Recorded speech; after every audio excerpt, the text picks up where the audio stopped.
Boa noite, pessoal. Bem-vindo a mais uma live do nosso Hive Training. Nosso tema de hoje é como desenvolver o autocontrole nas refeições com 3 estratégias simples.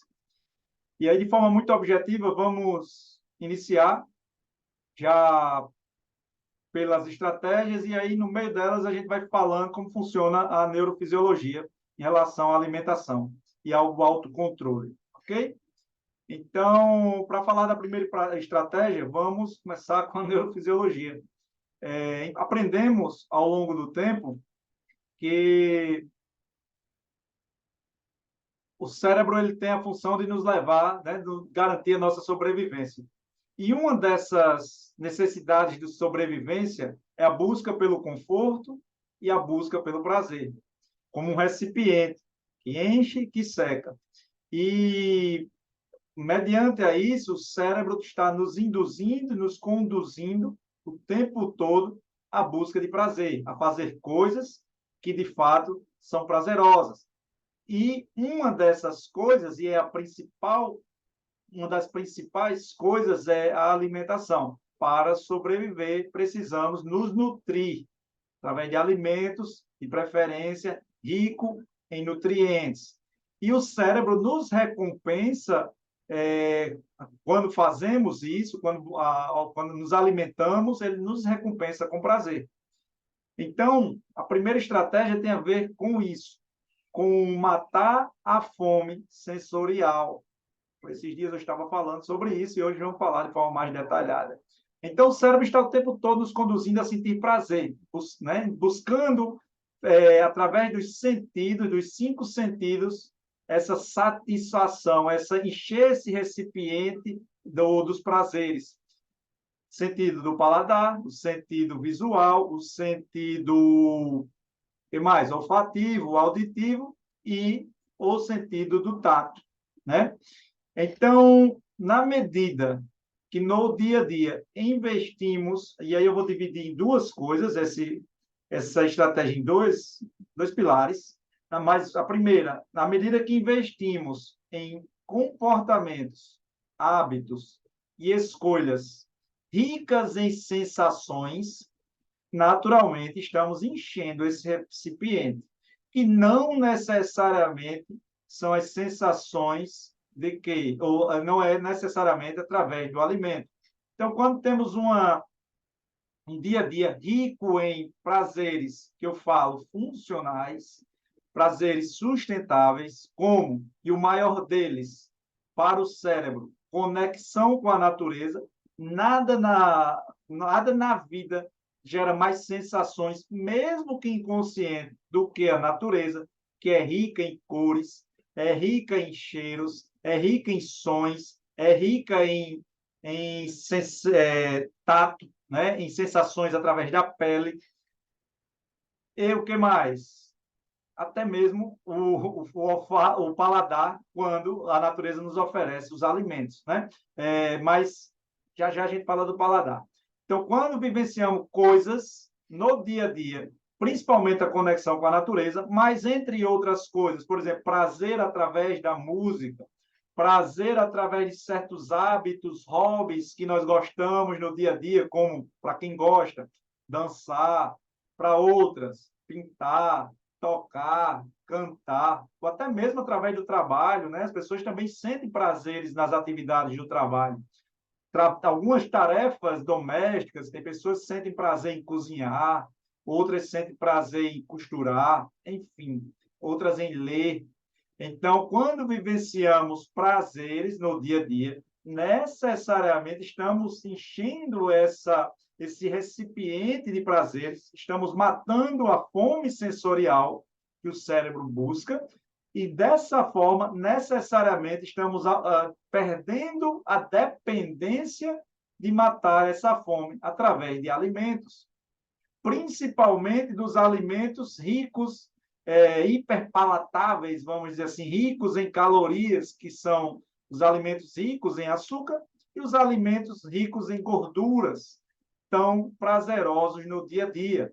Então, se a gente está falando de autocontrole, vamos começar entendendo o seguinte, que autocontrole não tem a ver com mera questão de escolha, tem a ver com a fisiologia estar adequada, né? E aqui eu estou falando em como adequar essa fisiologia através da matar a fome sensorial, que não necessariamente está com comida. Lembra que eu falei de 2 pilares? Então, o primeiro pilar são hábitos, comportamentos e escolhas que não estão atrelados a calorias. Mas, de outra forma, também podemos matar essa fome e devemos matar essa fome sensorial através dos próprios alimentos, através do paladar.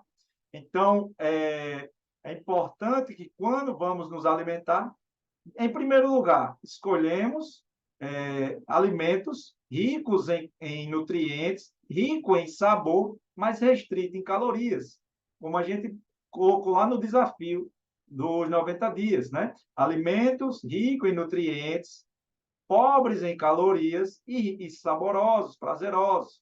Então, quando eu invisto nesses alimentos, eu também estou matando a fome sensorial e diminuindo a necessidade da compulsão, da condução e da indução do cérebro, né, dele nos induzir a buscar matar essa fome sensorial através de alimentos não saudáveis, ou seja, alimentos ricos em açúcar e alimentos ricos em gordura. Fora o alimento, além de matar a fome sensorial através do sabor, ele também nos ajuda, podemos usá-lo para matar a fome sensorial prestando atenção na alimentação, né, Zé Neto? Como? O alimento ele não só tem paladar. Então, se na hora que eu estou me alimentando, eu como apreciando aquele alimento em todos os sentidos, e os sentidos mesmo, né, não só o paladar, mas apreciando a temperatura, a textura, apreciando o cheiro do alimento, apreciando o visual, né? Principalmente quando a gente investe em pratos bonitos visualmente falando, né? Comer com os olhos. Então, se eu uso essa estratégia também de apreciar e de saborear os alimentos em todos os seus sentidos, naturalmente eu estou diminuindo a compulsão. Então, o autocontrole ele passa a não ser mais uma questão de escolha, ele passa a ser o quê? Uma questão fisiológica, de como o cérebro está satisfeito em suas necessidades e sensações. Ok? Então, a primeira estratégia é matar a fome sensorial com escolhas, comportamentos não calóricos e também matar a fome sensorial através de alimentos, ou seja, de comportamentos calóricos, de preferência, alimentos ricos em sensações, mas pobres em calorias, ok? Então, esse é o primeiro hábito, né? A primeira estratégia. A segunda estratégia, dificultar o acesso à comida. Já entendemos que um comportamento ele é composto por 3 variáveis: motivação, capacidade e gatilhos. Então, eu tenho que agora, para diminuir minha compulsão, já que entendemos que autocontrole não é meramente uma questão de escolha, vamos dizer que eu estou ali, fiz de tudo para evitar a compulsão, matei a fome sensorial ou não. Mas o segundo passo é evitar a impulsão, a impulsividade através da dificuldade de acesso ao alimento. Então, quando eu vou me alimentar, por exemplo, e tem estudos que mostram sobre isso, vou dar aqui um exemplo. Pegaram pessoas pessoas para comer, colocaram à disposição delas pipoca e maçãs. E pegaram entre elas pessoas que gostavam muito de pipoca. E aí eles fizeram o teste seguinte: deixava a pipoca, em um momento deixava a pipoca próxima dessas pessoas, e aí essas pessoas já amavam pipoca, tinha outros que nem gostavam de pipoca, mas a pipoca ficava perto e a maçã ficava distante. Você acha que essas pessoas comeram mais pipoca ou mais maçã? Tanto as que gostavam como as que nem gostavam. Ambas, tanto a que gostava como a que não gostava de pipoca, comeram mais pipoca, porque a pipoca estava próxima. Aí inverteram o jogo. Pessoas que gostavam de pipoca e pessoas que não gostavam de pipoca, mas que agora a maçã estava mais próxima. E aí, olha, para surpresa de todos, até as pessoas que gostavam, diziam amar pipoca, acabaram se alimentando mais de maçã. E quem já não gostava muito de pipoca, também se alimentou mais de maçã. Isso quer dizer o quê? Que por mais que gostamos de algo, quando dificultamos o acesso a esse algo, vai necessariamente diminuir a nossa impulsividade. Ou seja, vai ajudar o nosso autocontrole, né? O autocontrole que a gente está aprendendo, que é muito mais uma questão de funcionamento do cérebro. Então, se na hora que eu vou me alimentar, os alimentos gostosos estão mais distantes ou não estão na mesa, né? Por exemplo, bota na mesa o que é saudável e o que não é saudável fica lá no fogão. Naturalmente, eu vou me alimentar menos. Quando eu vou para um restaurante, já tem estudo sobre isso, eu já até contei aqui em outras lives, as pessoas que ficam, por exemplo, no canto da mesa, onde para sair, para ela se alimentar, botar mais comida no prato, ela precisa tirar alguém para passar entre esse alguém, ou seja, existe uma dificuldade maior, essas pessoas acabam se alimentando menos. Então, comece a pensar de todas as formas o que é que você pode fazer para dificultar o acesso à comida. E aí sim, o seu autocontrole vai estar aí sendo exercido, né? Esse autocontrole, entre aspas, que não é uma mera questão de escolha. Então, falamos em matar a fome sensorial, dificultar o acesso à comida. Vou falar agora da terceira estratégia. Comportamento, são as variáveis, são motivação, capacidade, então eu tenho que dificultar a capacidade, e a terceira é o gatilho, é o que me lembra de comer. Então, na hora que eu evito os gatilhos, e esse é a terceira estratégia, naturalmente eu aumento o meu autocontrole. Pessoal, eu reforço essa tecla. As pessoas em estudos que mais foram disciplinadas em não fugir de uma dieta saudável, as que mais tiveram autocontrole, não são aquelas que escolhem, que são as podásticas, mas são as pessoas que menos precisam passar por situações de autocontrole. Então, a estratégia é evitar as tentações. Isso é até bíblico aí que diz, provação a gente enfrenta, tentação a gente evita. Então, uma das formas é evitar os gatilhos. Então, quando eu não tenho por si só as comidas na minha frente, elas não estão expostas, o chocolate não está na minha mesa de trabalho, ou a comida, como eu falei anteriormente também, não está ali na mesa, nos meus olhos, naturalmente eu nem me lembro o suficiente. Quando, por exemplo, no estudo também do restaurante, as pessoas que ficavam de costas para o balcão da comida, os olhos não veem, o coração não sente. Então, essas pessoas acabavam se alimentando menos também.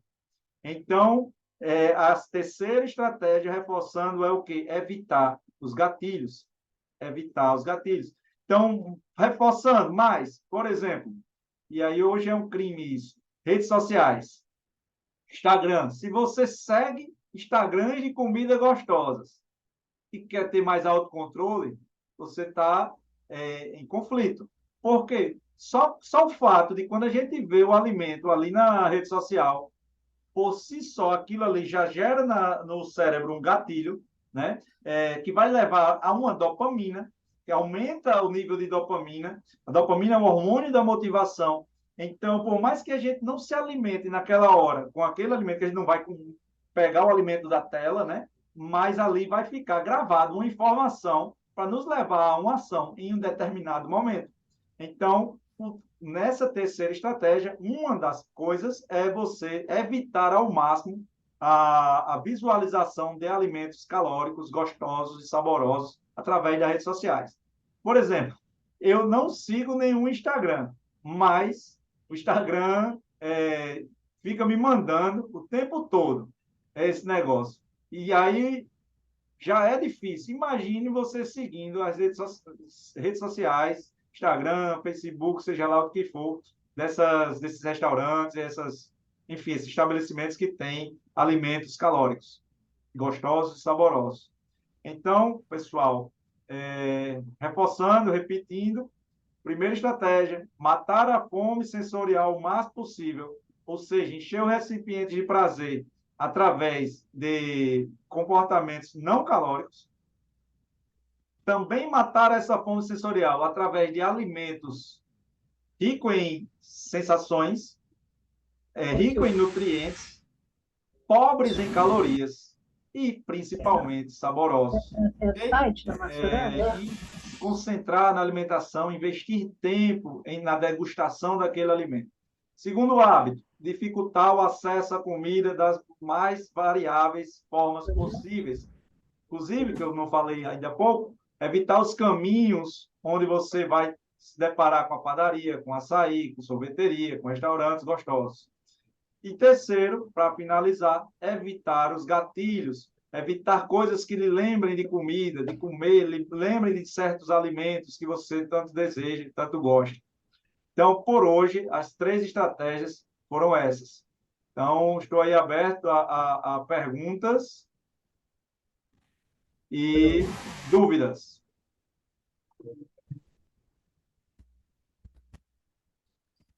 O Glauber.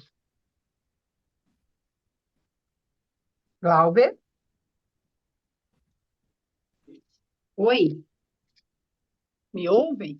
Estou ouvindo, estou ouvindo. Pessoal, eu agora entendi um pouquinho aqui. Meu som estava baixo, aí eu nem vi que estava a questão Ah, tá. aberta. Eu concordo bastante com você enquanto nutricionista, né? Eu busco ter muito equilíbrio e eu acho que a minha pegada, por exemplo, é totalmente voltada para a educação alimentar. Eu não sou favorável a regimes, né? Só a palavra regime, ela já dá um mal-estar, porque tudo aquilo que se proíbe, né, a gente sabe que torna-se mais atrativo, né? E a pessoa já entra num quadro de infelicidade. Claro. É, eu compreendo bastante sua colocação, só que eu acho que a gente tem que tomar cuidado para não entrar em radicalismos, né? Porque de vez em quando a gente sair um pouco da rotina alimentar também faz muito bem para a alma, né? Então comer um hambúrguer de vez em quando, até porque o hambúrguer, né, às vezes ele é tão vilão, ele é tão considerado como vilão, mas na nutrição a gente diz que tem que ter pelo menos 3 fontes, que é carboidrato, gordura e os reguladores, né? Que é as verduras. E, por exemplo, um hambúrguer, né? Se ele for grelhadinho, ele é fonte de proteína. O pão é de carboidrato e ele, se tiver um alfacinho e um tomate dentro, fica perfeito. O problema, tá, é que a pessoa rega de maionese, ketchup, mostarda, e aí é que a coisa começa a ficar mais complicada, né? Lógico que eu não sou favorável a comer um hambúrguer todo dia, porque realmente a gente consegue mais equilíbrio num arroz-feijão, num macarrão, às vezes com molho feito bem caseirinho, com tomate, uma coisa, né? Mas de vez em quando a gente comer um hambúrguer, uma pizza, eu não vejo nenhum mal, sabe? E a não ser que também a pessoa já tenha um quadro instalado de obesidade ou de alguma patologia e ela deve ter um pouquinho mais de cuidado, de restrição, né? Não sei o que você pensa sobre isso. Eu não só penso igual a você, como eu vivencio isso. Eu não, em nenhum momento, busco ser radical, não falo isso para ninguém, pelo contrário, o Uhum. alimento saboroso e também gostoso, ele faz parte desse preenchimento dos prazeres, ele traz alegria para a vida, né? Com certeza. O problema vai ser sempre o excesso. E aqui todos os dias, Gabriela, né? Tô Ana Paula. Ana Paula, desculpa, porque eu me perdi aqui um pouco no que estava falando. Então, todos os dias aqui a gente fala muito sobre isso, que todo excesso ou toda falta, seja de coisa saudável, consideradas socialmente saudável, ou coisa socialmente não saudável, ele vai trazer desequilíbrios, né? Então, até mesmo comportamentos considerados interessantes, como atividade física, quando em excesso, vai trazer problemas. Quando em falta, vai trazer problemas. Alimentos, sempre digo também que o problema não é o carboidrato, o problema não é a gordura, mas o excesso, não é verdade? Perfeito, perfeito. O problema não é a caloria, mas é o excesso. O problema não é o sal, é o excesso ou a falta. Entendeu? Então, aqui a gente prega muito isso, estilo de vida equilibrado, em todos os seus parâmetros. E eu realmente vivencio isso. Eu estou no dia a dia, e até eu falei ontem, acho na live de ontem, que no dia a dia, por exemplo, na minha casa não entra coisas consideradas não saudáveis. mas quando eu estou no aniversário, inclusive eu sou o primeiro a aceitar, porque eu não perco nem tempo gastando minha força de vontade, ou seja, gastando meu córtex pré-frontal para Pé na jaca, né? evitar aquilo. Porque, teoricamente, é aquela ideia de ter um crédito para isso, É, né? olha, eu admiro. Uma vez eu me tratei com um médico homeopata, faz muitos anos, ele já deve ter falecido, porque ele já era um senhor e faz muitos anos mesmo. Mas eu amava ir nele porque ele era meio psicólogo, né? Ele tinha uma calma. Eu acho, ele já estava num estágio que quando ele tinha um casamento, uma festa, uma coisa maior, assim, uma festa, um aniversário em família, um casamento, enfim, qualquer evento social assim maior. Ele fazia a refeição em casa antes de ir, porque ele realmente ele falava, olha, uma coxinha, uma esfirra, é uma bomba para o organismo. Ele e a esposa dele já não se sentiam bem em consumir, eles não tinham nem prazer e nem vontade. Então ele fazia aquela refeição equilibrada em casa e ia para o evento. Talvez lá ele bebericasse alguma coisa, comesse um docinho, nem sei, né? Mas aí já é um outro nível, vamos combinar, porque eu não consigo. Ana Paula, um estudo científico que poucas pessoas sabem que existe. Esse estudo ele fala o seguinte, que o fato de você, ao ir para a festa, para um lugar que vai ter uma comida Espera aí um instante, calma. você pensar nesse alimento, você ficar ali pensando no sabor do alimento, no Acho cheiro, errado aqui.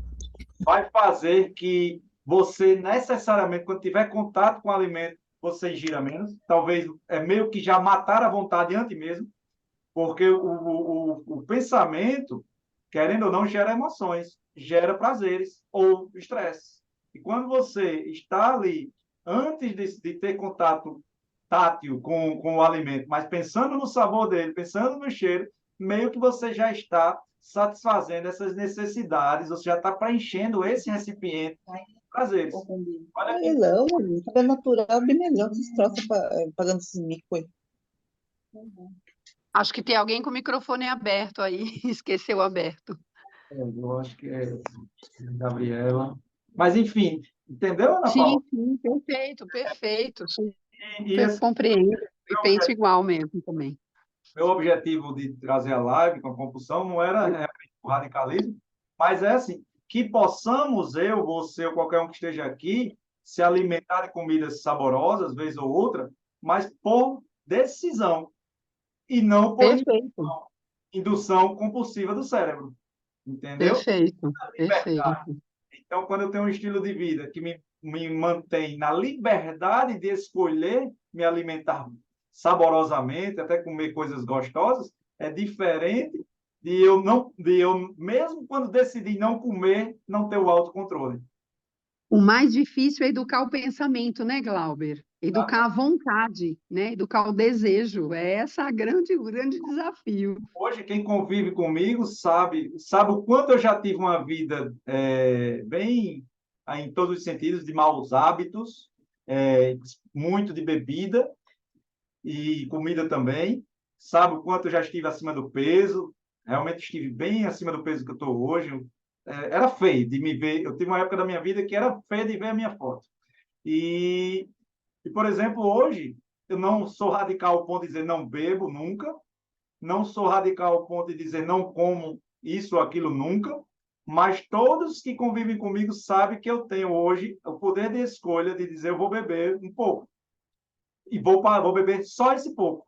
Ou então hoje eu não vou beber. Nas mesmas circunstâncias, tem dias que eu me sento com amigos, familiares e não bebo nada. E tem dias que eu digo, não, hoje eu vou beber. E muito disso também envolve outras consequências. Por exemplo, se eu estiver no meu condomínio e tiver com família, eu escolho tomar 3, 4, 5 cervejas, porque eu não vou ter o problema de dirigir. Mas se eu já estiver num bar, for para algum canto, e for dirigir, e pode me trazer consequências negativas, eu já tenho o autocontrole de dizer, não, não vou beber porque eu não quero me prejudicar. E sabemos que tem pessoas que não conseguem, né, passar por isso. Então, é essa a ideia. Não é o radicalismo, mas sim a liberdade e a autonomia de escolha que não seja uma indução fisiológica.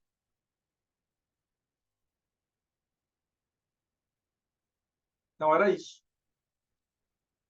Tá? Mais alguma pergunta?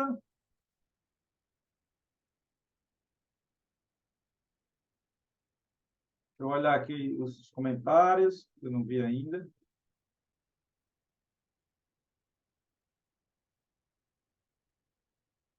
Então, pessoal, por hoje, acho que era isso. Vamos aqui para a hora do print. Mas muito bom a participação, muito boa a sua colocação, Ana Paula. Agradeço demais. Eu ainda não fiz a lista da próxima semana de lives, então não vou saber dizer hoje qual será a próxima live, mas amanhã eu anuncio essa nossa agenda. Amanhã eu tenho uma entrevista, fui convidado para uma entrevista que eu compartilhei aí, muito bacana, que já surgiu da oportunidade dessas lives que a gente está fazendo aí diariamente. Então, vocês fazem parte disso. E é isso. Então, mais uma vez, meu obrigado, meus parabéns e agradecimento a todos. E até, sim, a frase do dia, que eu sempre levo comigo hoje é: faça do seu alimento uma fonte de uma vida melhor e não de destruição. Então, meu boa noite, um ótimo final de semana a todos e até segunda-feira na próxima live. Um beijão, pessoal.